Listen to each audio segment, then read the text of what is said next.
In today's video, I'm going to teach you how to change Hotmail verification email. We'll walk through updating the email address Microsoft can use to verify your identity, using the Outlook website and your Microsoft account settings. Keep your sign-in details handy, and make sure you have access to the new email you plan to add so you can confirm it if prompted.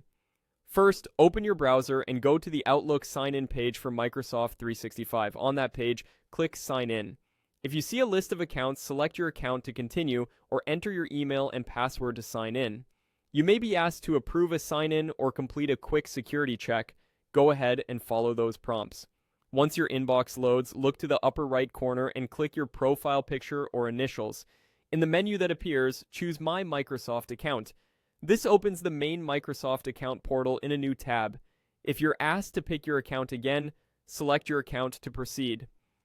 On the account homepage, select your info. This section controls your profile details and the email addresses associated with your account. Scroll down the page until you find the area where you can manage account info, then click Edit Account Info. This is where you can add an additional email address that Microsoft can use for verification. Next, click Add Mail. A window or panel will appear asking for the email address you want to add. Type the new email you'd like to use for verification and submit it. If you're given options, choose to add it as an alias or contact method. Both are commonly used for account verification. Now, wait while Microsoft processes the addition. You might see a brief loading message or spinner. Don't close the page until it's done. In many cases, Microsoft will send a confirmation message to the new email. Open that inbox, find the message from Microsoft, and complete the verification by entering the code or clicking the confirmation link. This step proves you own the address and ensures Microsoft can send verification codes there in the future. Once the new email shows as added and verified, you're all set.